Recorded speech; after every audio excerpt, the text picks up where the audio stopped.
Functions and calculations can be a huge time saver, especially when I learn how to reuse them and recycle them and fill them in.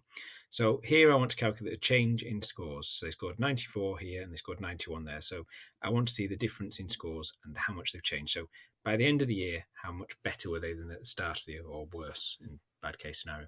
So the calculation I want is I want to be able to do the value at the end of the year, take away this value. So 94, take away 91. Now there's no point in me writing in equals 94 take away 91, because by doing that I'm just using the spreadsheet as a calculator, and if I change any of these values nothing happens to it. By using a function it's a little bit more powerful. So I'm going to do equals, and then I want to do G2 take away F2. So rather than putting the values in, I'm putting the cell reference in.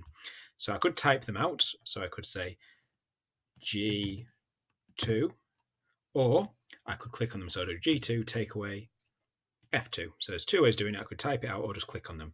Now if I hit enter, that calculates my value being 3. So the score is increased by 3. I can check that I'm right by quickly doing it in my head. 94 take away 91, that is 3. So it's plus 3, progress of 3. Now, because this is a function and it's calculating G2 take away F2 rather than 94 take away 91, if one of these scores changed, let's say I'd made an error, actually they got 99 in that test, this updates automatically, which makes it a lot more useful than just putting in a calculation and using the computer as a calculator.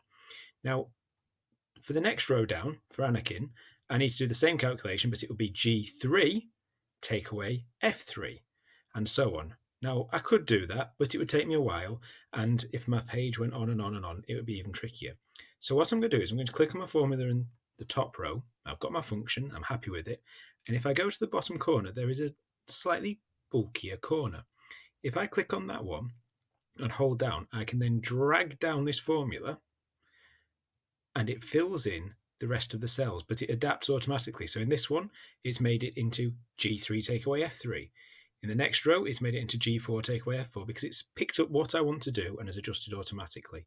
So I've now got, for all of these,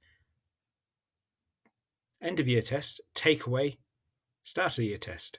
So poor old Count Dooku is on minus 55, which is a bit of a worry. So I'd maybe question if that's an anomalous data or if he's been unconscious during the test.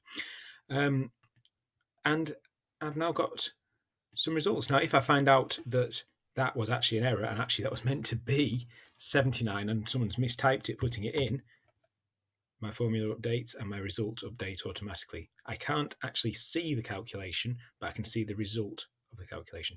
If you ever do want to see the actual calculations, just go up into view, and if you go into show formula, you can actually see what the calculations are. So instead of returning the value, it just shows you what the actual calculation is in that box. Because like we said before, this box is not 8. This box is that value subtracted by that value, with that value subtracted from it. So it is dynamic and it can change. Just remember always to change that one back because it's kind of useless like that one. So there we go. That is how dragging your formulas out can help and save time. For example, again, you can go long ways. You can go down the page or you can go across. So if I want to go for average of these cells, so it's automatically fill it in for me. This has given me the function of the average of the test score then. It's worked out as 59.75. If I drag across, it will work out the average of the G column. So this is the average of the F column. If I drag it across, it'll give me average of the G column. And if I keep dragging, it'll give me the average of the change. See, this is change it to H2 to H9 because that's the column it needs to be in. So the dragging from the corner is a really good way of making sure your formulas work and they update and they adapt to the column that they are in. Huge time saver.